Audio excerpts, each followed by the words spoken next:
ආයු බොහෝ වෙන්න කියලා ප්‍රාර්ථනා කරනවා. වෙලාකොලේ සමග එකතු වෙලා ඉන්නේ. පෙබරවාරි මාසේ කුම්භ ලග්න හිමියන්ට කොයි වගේ සුභාසුභ පලාඵලද ලැබෙන්නේ කියලා බලමු. සිතට කයට යම් සහනයක් ලැබෙන මාසයක් කියලා හඳුන්වන්න පුළුවන්. රවි බුධ කුජ සිකුරු යන ග්‍රහයන් 4 දෙනාම 12 වෙනියේ සිටියේදී ආරම්භ වුණු මේ මාසය මුල් සති දෙක නම් ඔබට ටිකක් ප්‍රවේශමෙන් ඉවසීමෙන් කටයුතු කරන්න ඕන බව තමයි කියන්නට ඕනේ. විශේෂයෙන්ම මුදල් වියදම් කිරීමේදී වඩාත් සැලකිලිමත් වෙන්න. අනවශ්‍ය ලෙස මුදල් වියදම් වෙන්න පුළුවන්. වියදම වැඩි වෙන්න පුළුවන්. ඒ විතරක් නෙවෙයි පිත් රෝග, උණ රෝග, ඇස් රෝග, ලී සම්බන්ධ හදිසි රෝග තත්ත්වයන් නැති වෙන්න පුළුවන්. වැටිලා තුවාල වෙන්න පුළුවන්. ඒ වගේම අනතුරු සිද්ධ වෙන්න පුළුවන්. කොහොම වුණත් විදේශ ගමන් බිමන් වලට නම් වරදක් නැහැ. මෙතෙක් ඉටු නොවුණු බලාපොරොත්තු ඉටු වෙනු මාසයක්. පෙබරවාරි 3 වෙනිදා බුධ ලග්නයට එනවා. පෙබරවාරි 6 වෙනිදා සිකුරුත් ලග්නයට එනවා. යෝගකාරක සිකුරු ලග්නයට ආවට පස්සේ පෙබරවාරි මාසේ ඔබට හොඳ වෙන්න පටන් ගන්නවා. ඒ තුල තමයි ඔබට හොඳ ආදායම් තත්ත්වයක් ලැබෙන්නේ, ලාභ ලැබෙන්නේ. අලුතෙන් ආදායම් උපයන්න පුළුවන් මාර්ග ඇති වෙන්නේ. ඒ වගේ අදහස් ඇති වෙනවා. ඉඩම් හා වගා කටයුතු කරන අයටත් ආදායම් වලින් බාධාවක් නම් ඇති වෙන්නේ නැහැ. රැකියා කටයුතු සම්බන්ධයෙන් නම් සාමාන්‍ය තත්ත්වයක් තමයි තියෙන්නේ. තද බල බාධාවක් නැහැ. සමස්තයක් වශයෙන් මේ මාසයේ ඔබේ සිතට සහන ලැබෙන මාසයක්. සෙනසුරු ඒ රාෂ්ට්‍රකයේ තාමත් ඔබට තිබුණට ඒ පීඩාවන්ගෙන් මිදිලා ගොඩාක් දුරට සතුට සැනසීම පවත්වාගෙන යන්න පුළුවන්. මොනියම් ක්‍රමයකින් හෝ ඔබට සතුරු වෙන්න අවස්ථා උදා වේවි.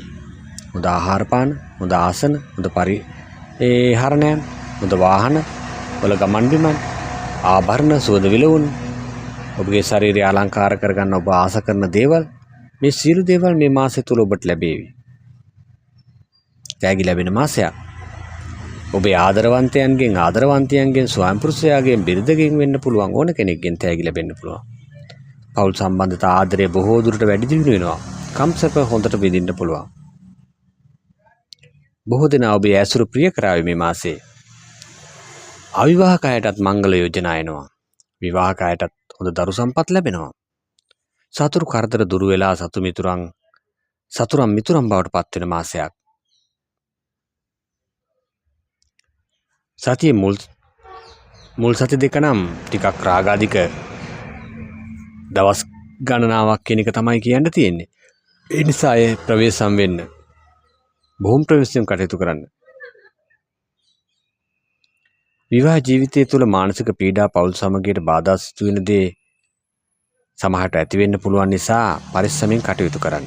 කේතු 7 වෙනිනේ ගමන් කරන්නේ.